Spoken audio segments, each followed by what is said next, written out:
Muito boa noite, senhoras e senhores. Sejam muito bem-vindos ao Tudo Mastigado. Eu sou Lucas Paulino, professor de Geografia e Atualidades. E a gente continua conversando sobre alguns pontos polêmicos, sobre algumas tretas básicas que acontecem no mundo. Na aula passada, a gente contou um pouquinho sobre a formação histórica do nosso, a gente pode falar da nossa nova Roma, do nosso grande Estados Unidos e qual é a influência desse país no nosso mundo contemporâneo. E aí o nosso último encontro, que foi ontem à tarde, traduzindo terça, dia 28, não é isso? Terça, dia 28, a gente conversou sobre essa formação histórica. Falamos das diferenças entre o norte e o sul dos Estados Unidos, dos pontos onde eu tenho uma maior, uma menor produção industrial, da característica dos belts. A gente conversou muito sobre essa relação entre os Estados Unidos e também tocamos em alguns pontos do Canadá. Hoje, a gente precisa aprofundar um pouquinho essa conversa e trazer a construção dos Estados Unidos para o nosso mundo contemporâneo, para o nosso século XXI.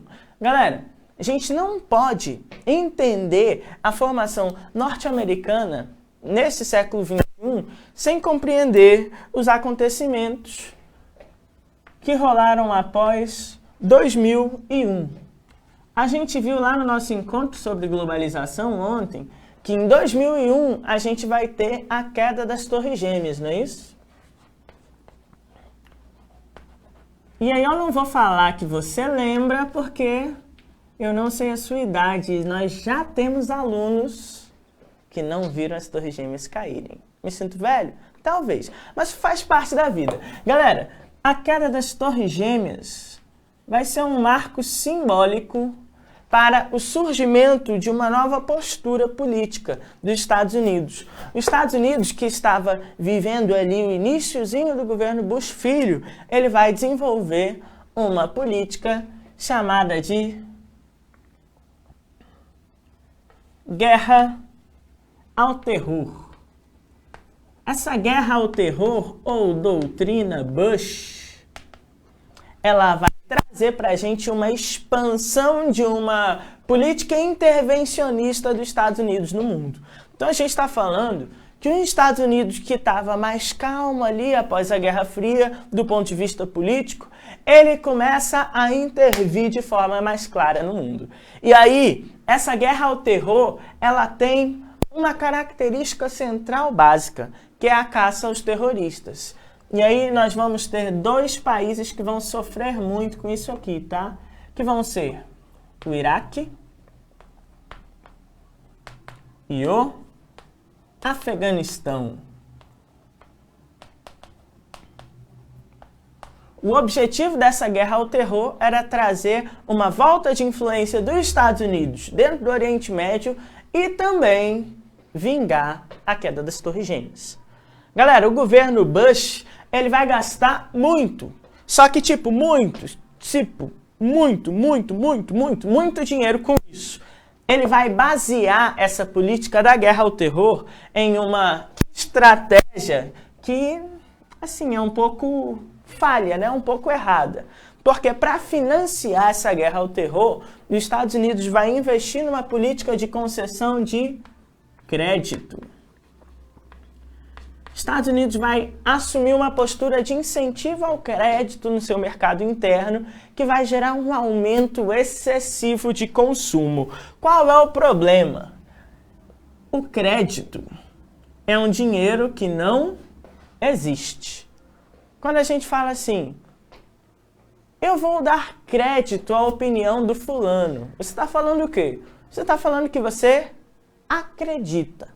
O crédito, gente, é um dinheiro que o banco, que a instituição financeira, te dá acreditando que você vai pagar. Não necessariamente você vai pagar. Isso vai rolar nos Estados Unidos. Por quê? Essa política de incentivo ao crédito, de estímulo ao consumo, que vai rolar após 2001, vai gerar uma grande bolha. E o setor imobiliário sofre muito com isso. A gente vai ter, no ano de 2008, uma crise acontecendo por quê?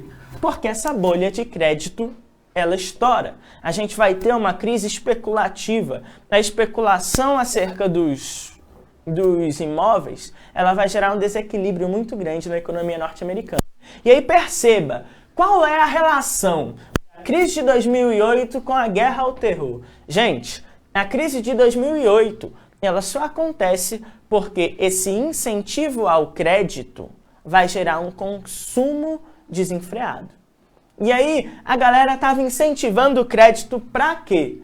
Para sustentar essa guerra ao terror. E esse é um momento da história onde os Estados Unidos está passando pelo governo do tal do Bush filho. Bush filho, ele vai ter essa geopolítica externa mais ostensiva, mais invasiva dentro do Oriente Médio. Quando o Bush sai, ele vai deixar essa bomba chamada crise de 2008 para o seu sucessor resolver. Quem vai ser seu sucessor, gente? Um rapaz chamado Barack Obama. E o Obama, gente, ele é importante porque ele vai ser um cara que vai trazer uma série de mudanças. O Obama, governo do Barack Hussein Obama, ele vai ser importante porque é um governo simbólico. É um governo simbólico porque, na prática, ele simbolizava minorias. Ele simbolizava o primeiro presidente negro norte-americano. E essa questão do Obama simbolizar minorias vai trazer para a gente algumas mudanças de postura. O Obama, por exemplo, ele não vai ter uma política externa tão ostensiva. Durante o governo Obama, a gente tem crises no Oriente Médio que o Obama não intervém. Ele, por exemplo, ele não vai criminalizar os movimentos da Primavera Árabe. Ele não vai intervir na Síria, que era algo que era muito pedido pela população mundial em si. E o Obama, ele vai ter uma política externa um pouco mais amena do que a política do Bush. Pô, Lucas, então você está falando que o Obama ele não vai gerar conflitos, ele não vai desenvolver intervenções que vão gerar mortes. Calma aí. A gente tem que lembrar que é no governo do Obama que um rapaz chamado Osama Bin Laden morre. Para o Osama Bin Laden morrer, gente, a gente vai ter que ter um desenvolvimento de suaves conflitos, de diversas incursões no Oriente Médio, tá bom? Então a gente percebe que a geopolítica norte-americana ela está mudando no governo Obama em relação ao governo Bush. Só que, gente, o governo Obama ele vai conseguir ser reeleito a partir do quê? Da manutenção dessa guerra ao terror. Quando a gente tem essa eleição de 2008, a gente percebe que o Obama chega ao poder e ele chega ao poder simbolizando essas minorias. Ele não consegue fazer um governo que consiga uma grande aceitação popular no seu primeiro mandato. Então, durante o seu processo eleitoral, ele vai anunciar que capturou Osama Bin Laden e consegue ser reeleito. E faz mais 4 anos de um governo que também não conseguiu atender a demanda de todo mundo que existia nos Estados Unidos. Galera, o Obama ele vai fazer esse governo que na prática foi simbólico para as minorias norte-americanas. Mas, do ponto de vista comercial, o Obama vai ser extremamente importante porque o Obama ele vai ter uma prática de mercado que vai ser, a gente pode falar, pró-globalização. Então, o Obama ele aumenta a interdependência norte-americana na escala comercial. Ele vai, por exemplo, assinar a parceria Transpacífica, criando uma área de livre comércio no Pacífico. Ele vai assinar documentos como o Acordo de Paris, para ter uma maior inserção dos Estados Unidos numa geopolítica do meio ambiente. O Obama ele vai tornar práticas, ele vai trazer práticas que serão mais globalizantes e menos protecionistas e menos voltadas para o umbigo dos Estados Unidos. Isso vai ser levado muito em consideração pelo mundo, fazendo com que o Obama seja extremamente respeitado. Mas as coisas mudaram, né? Rolaram alguns probleminhas e algumas mudanças nos Estados Unidos. O Obama, ele não consegue gerar uma sucessão política. A Hillary Clinton, que seria uma opção a essa sucessão do Obama, ela não vai conseguir se eleger, porque chegou ao poder um rapaz chamado Donald. O Donald Trump. E aí falar no Trump é falar em um ponto que é um pouquinho polêmico, tá? Porque o Trump, ele não vai ter uma postura tão globalizante assim. O Trump, ele vai ter um processo de desenvolvimento político que a gente pode chamar de American First.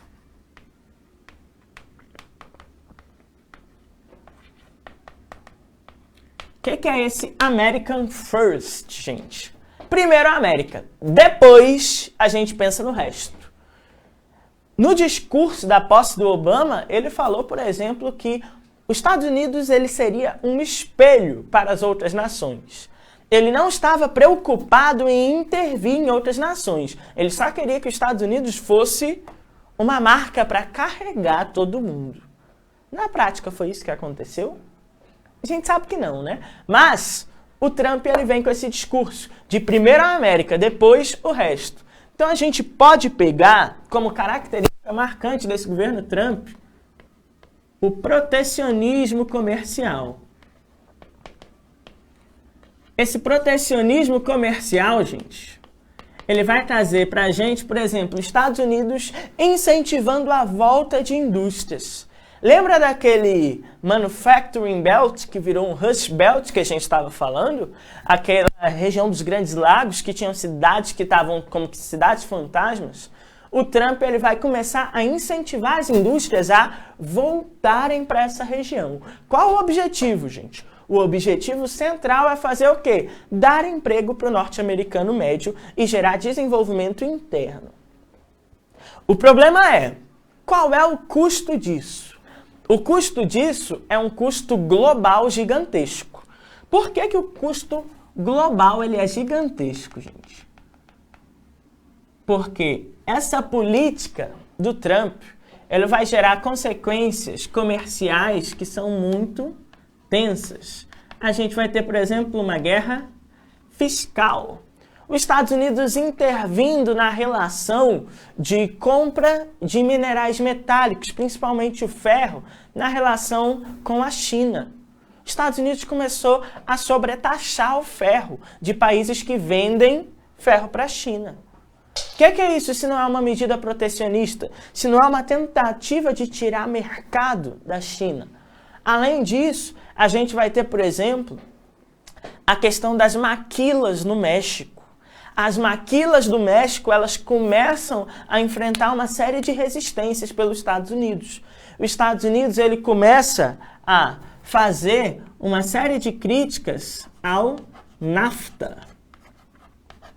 A gente vai ver no nosso próximo encontro aqui, que a gente vai falar da relação econômica e a gente pode falar física e natural do continente americano, a gente vai ver que o NAFTA ele é um bloco econômico criado entre Estados Unidos, Canadá e México.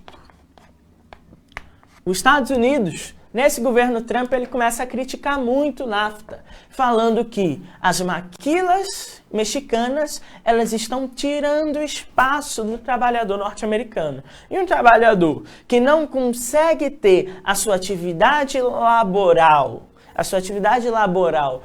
feita de forma precisa e de forma eficiente, ele tende a ter menos dinheiro. Se ele tem menos dinheiro, ele consome menos. Se ele consome menos, ele gera menos imposto. Se gera menos imposto, o país se desenvolve menos. Então ele vai tentar trazer de volta essas indústrias.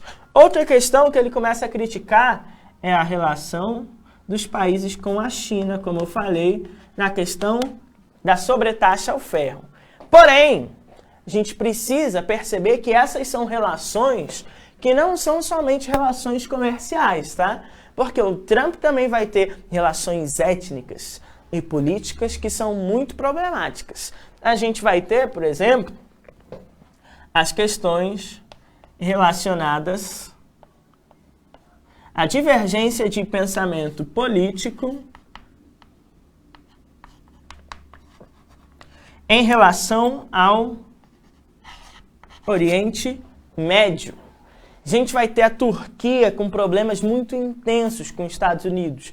A gente vai ter, por grande parte dos países árabes, até alguns parceiros, a galera dando um passo atrás nessa geopolítica do Trump. Porque o Trump, nesse governo que ele está fazendo aí desde 2016, ele teve uma postura de apoiar o Estado de Israel e de apoiar que a capital de Israel voltasse para Jerusalém. E aí, gente, é um ponto problemático, tá? É um ponto problemático por quê? Porque Jerusalém é uma cidade que é sagrada para judeus, é sagrada para islâmicos, é sagrada para cristãos, e todo mundo quer essa cidade. A ONU fala que a cidade é dela. E Israel considera simbolicamente Jerusalém a sua capital. Só que na prática, a capital é Tel Aviv. Se os Estados Unidos falam que a capital de Israel é Jerusalém, os Estados Unidos está passando um recado para o mundo que ele considera a decisão da ONU uma decisão inválida. Isso é bom para a geopolítica do mundo? Não, isso traz uma série de desequilíbrios, ok? Então a galera lá no Oriente Médio, vendo essa postura dos Estados Unidos, dá um passo atrás. Por quê? Maneiro. Capital de Israel é Jerusalém. Só que Jerusalém não é um símbolo somente para judeus. Tanto judeu etnia como judeu religião, tá? Também é um símbolo para árabes e também é um símbolo para os árabes islâmicos, a gente pode falar. E aí isso gera uma série de problemáticas na região. A gente pega as questões relacionadas ao Oriente Médio, a gente não tem somente essa transferência da embaixada, essa consideração de que Jerusalém é a capital de Israel. A gente também vai ter problemas dos Estados Unidos com a Síria. Os Estados Unidos vai intervir na Síria literalmente sem autorização do Conselho de Segurança da ONU. Então a gente percebe que existem alguns problemas aí. Além de Síria, vamos ter Turquia. Estados Unidos faz uma guerra comercial também aos produtos montados na Turquia. O governo de Recep Erdogan não tem se dado tão bem com o governo de Donald Trump. Galera, o que está rolando na prática é que a política externa dos Estados Unidos, ela no decorrer desse século XXI, ela mudou. Isso gera uma série de consequências que são externas, que é o que a gente está tratando, mas também existem consequências internas. Podemos apagar aqui? Podemos apagar, fala que sim, reage, vamos lá. Pode, vou apagar. Posso fazer uma pergunta? Você já bebeu água hoje? É importante beber água, viu? Beba água. Vamos lá, dar uma apagadinha nisso aqui, rápido. Porque, gente, falar no governo do Donald Trump também é falar em problemas internos, tá bom? Quando a gente fala nos problemas internos, a gente percebe algumas divergências ideológicas. Divergências ideológicas em qual sentido?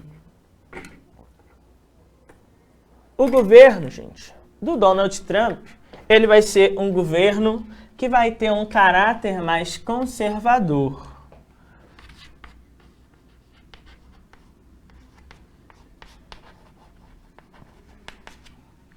Ele vai trazer características mais conservadoras.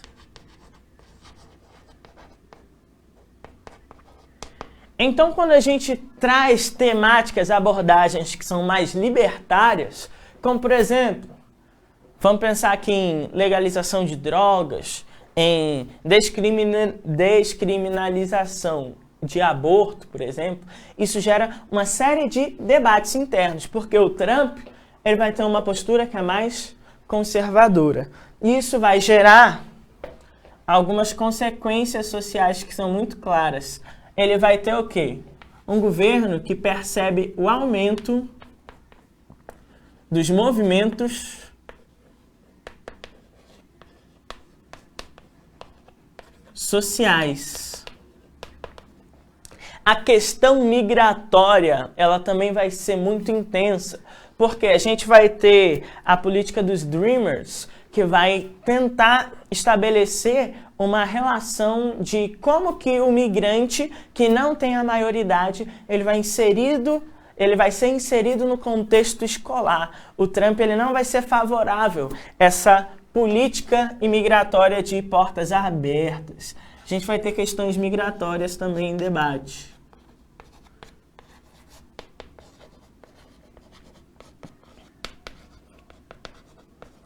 E aí a gente vai ter uma característica contemporânea muito importante, que é o aumento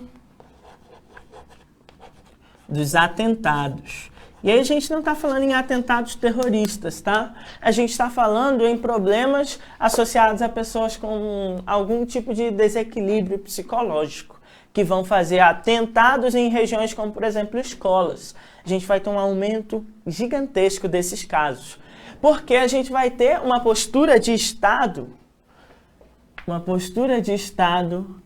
que vai, na prática do discurso, vai trazer um discurso de acirramento,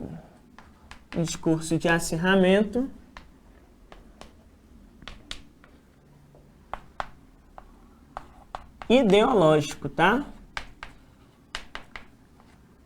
Existe uma questão e um debate de se o governo Trump ele vai ter na prática, a gente pode falar na sua construção interna, práticas que são racistas.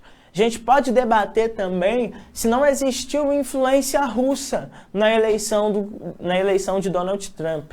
Tem gente que fala que a partir das técnicas de Big Data, de propaganda a partir da internet, a gente teve uma interferência russa na eleição norte-americana. Então esse é um governo que é extremamente problemático, tá bom? Do ponto de vista social, do ponto de vista geopolítico e do ponto de vista comercial. Quando a gente fala no governo de Donald Trump, a gente está falando em uma questão contemporânea que é extremamente relevante para a sua prova, ok? Galera, se vocês deram uma olhada aí no material, quem não deu, aproveita aí para dar uma olhada no nosso material. A partir de agora a gente vai fazer a questão 2 aí do nosso capítulo de Estados Unidos e Canadá. Vamos aqui para a tela, olha só. Os Estados Unidos da América são uma grande e velha república onde ainda se aplica a pena de morte. Eita, polêmica, né? Na prática judiciária, esse recurso põe a descoberto todas as injustiças e mazelas da sociedade. A desigualdade social, uma vez que são os menos favorecidos e os mais marginalizados que povoam os pavilhões da morte nas prisões americanas. A desigualdade financeira, pois no sistema judiciário americano, somente os ricos ou mafiosos têm os meios de acessar a serviços de advogados especializados capazes de enfrentar um Ministério Público poderoso e uma polícia eficiente. A desigualdade racial, já que nos casos de crimes hediondos, o racismo que no cotidiano se disfarça, pode ali manifestar-se. Não é irrelevante o fato de que, nos pavilhões da morte, o número de negros ou de latinos é proporcionalmente bem superior à sua representação na população norte-americana. Galera, você começa a perceber que aí a gente está tendo nesse texto, ele construindo a ideia de que os Estados Unidos é um país racista. É isso que ele está construindo, ok? É o Lucas que está falando? Não, é o Robert Bedingfield. Acredito que seja assim que fala. Vamos lá. Tendo o texto acima como referência e considerando os múltiplos aspectos que ele suscita, julgue os próximos itens. A pena de morte é um mecanismo de controle social que materializa o conceito marxista de Estado como locus da violência institucionalizada. Gente, na ideia de Marx, a gente vai ter o Estado como um produtor de violência? Não, né? Na ideia de Marx, a gente viu que o Estado ele vai ser o produtor da descentralização da riqueza. Ele se apropria dos meios de produção para descentralizar a riqueza. Tem a ver com os Estados Unidos? Nadinha, né? Então, a nossa 1 aí está errada, tá bom? A 2. As dificuldades que os Estados Unidos enfrentaram na resolução de problemas de produção de bens de consumo explicam, do ponto de vista econômico, a presença de população de origem africana e latina nesse país. Desde o final do século XVIII, já se observava a necessidade de ampliação da oferta de mão de obra para a indústria estadunidense. Gente, errado, tá? Olha aqui para o quadro, vamos aqui para o quadro, ó. Ele está falando da questão dos negros norte-americanos. Quando a gente trata essa abordagem dos negros norte-americanos, a gente tem que lembrar que os negros norte-americanos eles estão concentrados no sul. O que a gente tinha no sul dos Estados Unidos, lá na época das 13 colônias? As nossas colônias de exploração. Que tipo de exploração? A gente vai ter principalmente exploração agrícola. Então, quando a gente fala dos negros nos Estados Unidos, a gente está falando em uma galera que vai vir trabalhar na agricultura e em colônias de exploração. Olha só o que a questão falou. Vamos aqui para a tela. Do ponto de vista econômico, a presença de população de origem africana, traduzindo os negros, e latina nesse país pode ser explicada pela expansão na resolução de produção de bens de consumo. Galera, não é isso, tá bom? Os bens de consumo vão ser produzidos pela população do norte, que era descendente europeia. Quando a gente trata na questão latina, a gente vai ter uma migração principalmente associada a fatores econômicos, tá bom? 3. O racismo a que se refere o texto tem suas raízes históricas nos papéis sociais subalternos. Opa, escravidão, estamos falando. Que dizem nos papéis sociais subalternos que desempenharam nos Estados Unidos as populações africanas e latinos mais associados ao subemprego, bem como no orgulho de raça e no sentimento de superioridade de credo do grupo social que se considerava herdeiro dos pais fundadores da nação. Volta aqui para o quadro. Então ele está falando de uma relação entre os negros, os colonizadores e os migrantes. Isso é uma problemática atual, presente nos Estados Unidos? Sim. Muito atual, por quê? Porque isso aqui está retratando o discurso que a gente está falando, esse discurso de acirramento ideológico, galera. Então, olha só, falar de Estados Unidos atualmente é falar em uma questão extremamente problemática, tá bom? E aí, eu quero que você fique bastante atento, porque daqui a pouquinho mesmo, muito daqui a pouco, a gente vai ter o Kevinho aí. Eita, falei o apelido. A gente vai ter o Kevinho e a gente vai ter também, depois do Kevinho, eu vou estar aí conversando sobre o continente americano como um todo, não só Estados Unidos e Canadá, de forma secundária, tá bom? A gente vai estar falando sobre um todo. E aí a gente vai construir as bases para a gente conversar nas nossas próximas semanas sobre a América Latina. Então fica tranquilo que o pau vai quebrar, o couro vai comer e a gente vai se ver por aí. Beijos, abraços, a gente se vê nas próximas oportunidades. Falou!